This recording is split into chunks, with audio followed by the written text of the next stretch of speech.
नमस्कार दोस्तों, हमारी आज की इस कहानी का नाम है रिश्ते। शाम का वक्त था। मानव दफ्तर से लौटे दरवाजे के बाहर चप्पल का ढेर देखकर मानव हैरान भी थे और परेशान भी थे। हर दिन की तरह पत्नी का नाम लेते हुए अंदर आए। नेहा, क्या बात है? सब ठीक तो है? आज फिर तुम्हारे लाडले ने कोई शैतानी की है जिसकी शिकायत लेकर पड़ोस वाले आए हैं या फिर घर में कोई मेहमान आया है? नेहा झट से मानव को चुप रहने का इशारा किया और धीरे से बोली, दीदी के ससुराल वाले आए हैं। सुबह आपके दफ्तर जाते ही दीदी नाराज होकर अपना सामान लेकर यहाँ आ गई थी। मैंने उन्हें कितना समझाया पर उन्होंने मेरी एक ना मानी, और मानती भी थी कैसे? मम्मी जी उनके पक्ष में जो खड़ी थी। माना बोला, मतलब बात बहुत बढ़ गई थी, तभी तो दीदी के ससुराल वाले यहाँ तक आ गए। तुमने मुझे बताया क्यों नहीं? हो सकता है मेरे कहने पर वो मान जाती। नेहा बोली, मैंने पापा जी से बोली थी, पर पापा जी ने कहा कि जब लड़की माँ बाप की नहीं सुन रही है तो भाई की क्या सुनेगी, तो मैंने आपको परेशान करना सही नहीं समझा। अब आप आए हो तो कर लो कोशिश।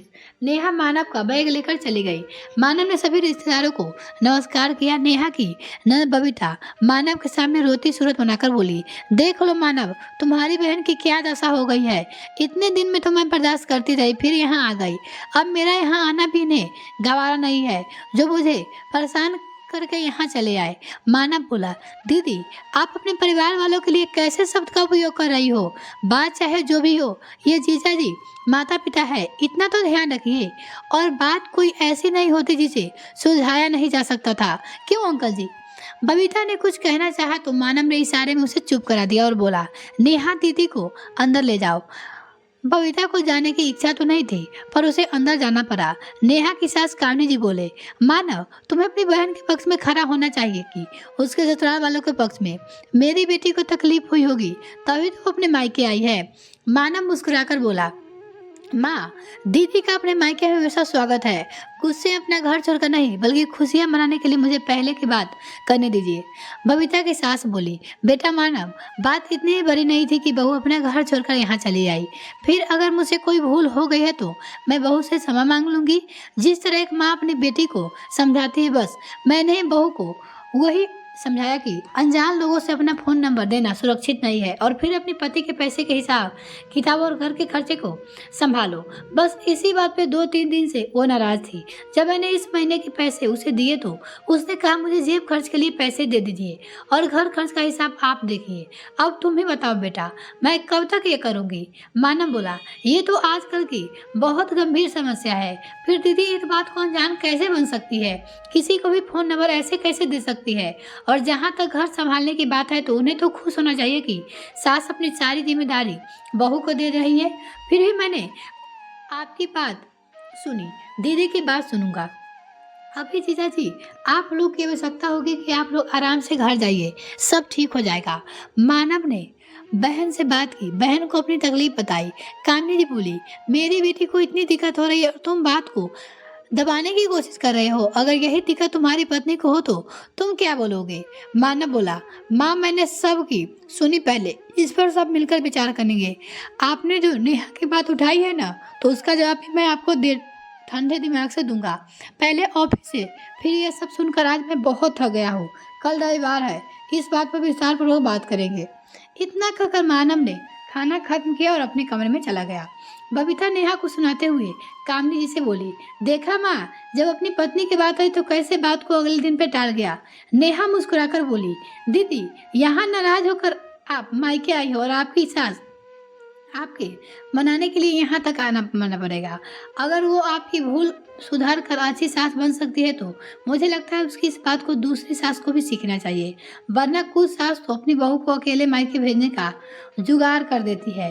इतना कहकर नेहा भी रसोई का काम खत्म कर और चली गई।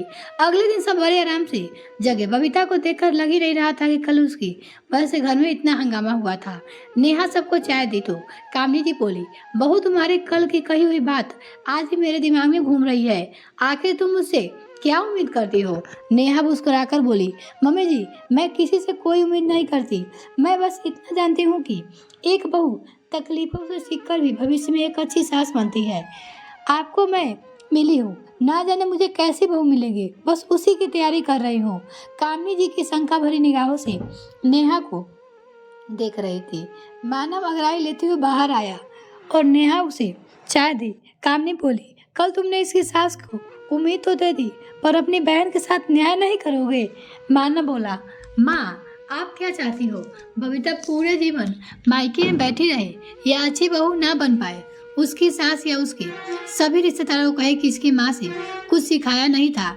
जब आप बहू बनकर एक अच्छी सास बन सकती हो तो आपकी बेटी की अच्छी बहू क्यों नहीं बन सकती हो? कोई जवाब। थोड़ी देर बाद मानव चाय पीकर वहां से चला गया।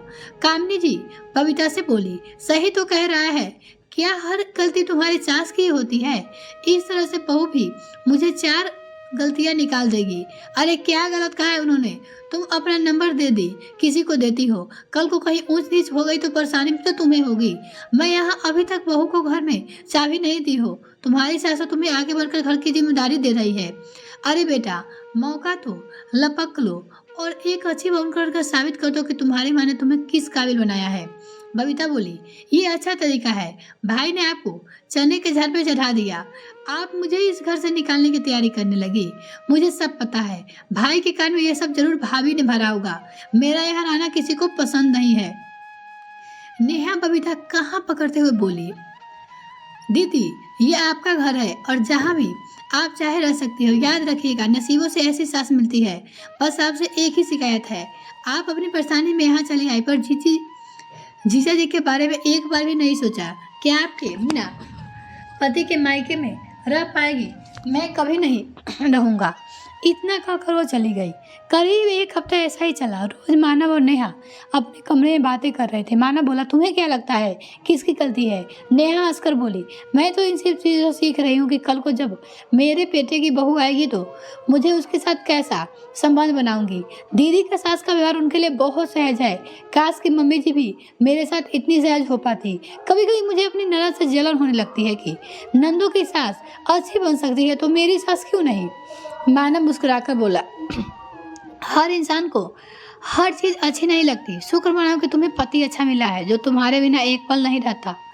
जीजा जी को देख रही हो, वो गलत नहीं है, इसलिए बबीता को मनाने नहीं आए। पर यहाँ तो मैं गलत हो रही हूँ या तुम हर बार मैं ही तुम्हें मनाता हूँ। इतना कहकर दोनों हंसने लगे। अगले दिन बबीता उदास होकर बालकनी में अकेली बैठी थी। शायद वो किसी बार फोन कर रही थी और फोन नहीं लग रहा था। नेहा उसके पास जाकर बैठकर बोली, क्या बात है, जीजा जी फोन नहीं उठा रहे हैं? बबीता की आंखों में आंसू आ गए। नेहा बोली, दीदी हर किसी का जीवन और उसके संबंधित लोग एक जैसे नहीं होते। बबीता बोली, मैं तुम्हें और भाई को जब देखती हूँ मुझे लगता है कि मेरे पति ऐसा क्यों है नहीं है। नेहा मुस्कुराकर बोली, सही कहा आपने, और मैं ये सोचती हूँ कि ननद की सास जब अच्छी बन सकती है तो मेरी सासू माँ क्यों नहीं।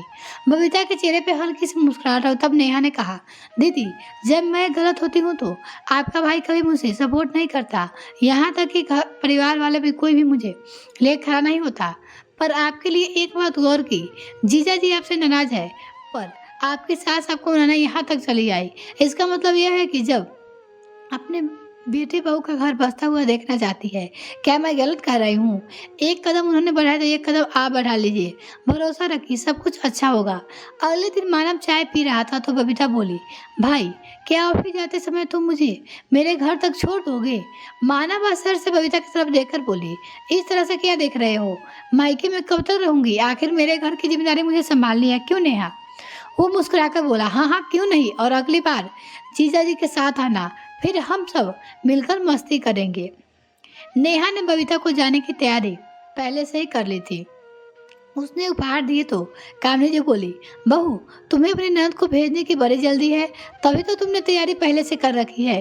बबीता बोली, माँ एक बात बोलो, बुरा मत मानिएगा, जब मेरी सास मेरे लिए अच्छी बन सकती है तो मेरी माँ तो उसकी भी सास अच्छी बन सकती है। मैं चाहती हूँ आप ऐसी सास बनो कि मुझे अपनी भाभी को देखकर जलन हो कि आखिर किसकी सास अच्छी है, क्योंकि सास अगर भाग्य से मिलती है तो बहू भी बड़े भाग्य से मिलती है जो आपके मिली है। कुछ पल के लिए बबीता ने भी माँ की बातें और सारी बातें उन्हें समझा दी। कमली को एहसास हुआ कि काम एक माँ करना चाहिए, वो एक भाभी की, अपनी ननद के लिए भी। सबने बबीता को विदा किया। उसके जाने के बाद कामनी जी ने नेहा से कहा, बहू अगर मेरी बात तुम्हें आज तक बुरी लगती है तो तुमने मुझे पहले क्यों नहीं कहा? मुझे भी अच्छा लगता जब तुम दूसरे की सास की तारीफ करती हो, उससे सास अपनी सास की तारीफ करती है। अगर तुम्हारी ननद की सास अच्छी बन सकती है तो क्या तुम्हारी सास अच्छी नहीं बन सकती? क्या तुम्हें भरोसा नहीं है? उसकी सास बोली। नेहा मुस्कुराकर अपनी सास को गले से लगाई और बोली, मेरी सास दुनिया की सबसे अच्छी सास है, बस थोड़ी सी तीखी है, पर मुझे भरोसा है कि मैं अपने प्यार से उन्हें अपने जैसा बना लूंगी। कामिनी जी बोली, मुझ पे तुम पूरा भरोसा है। जो तुम अपनी ननद को घर बसा सकती हो तो अपने घर के स्वर्ग बना सकती हो। मेरी पुरानी बातों को भूल जाओ, कल से हम एक नई शुरुआत करेंगे। अंत भला तो सब भला। इतना कहकर उन्होंने नेहा को गले से लगा लिया। शाम को जब मानव घर आया तो देखकर हैरान था कि कामिनी जी और नेहा एक साथ बैठकर सास बहू की सीरियल देख रही थी। जब मानव ने कहा, कोई चाय पिलाएगा, कामिनी जी बोली, बेटा कल तो होली है कि तुम्हारी भी छुट्टी है, क्यों ना आज तुम ही चाय बनाओ, पीकर हम दोनों बताएंगे कि आखिर तुम घर के काम कितने निपुण हो। मानव हैरानी से माँ और पत्नी को देख रहा था और दोनों ठहाके लाकर हंसने लगी, जिसे देखकर मानव भी खुश हुआ कि अगर इन दोनों का रिश्ता अच्छा हो रहा है तो घर में शांति बने रहेगी। मिलते हैं फिर नेक्स्ट में फ्रेंड, तब तक के लिए bye. Thanks for watching this video.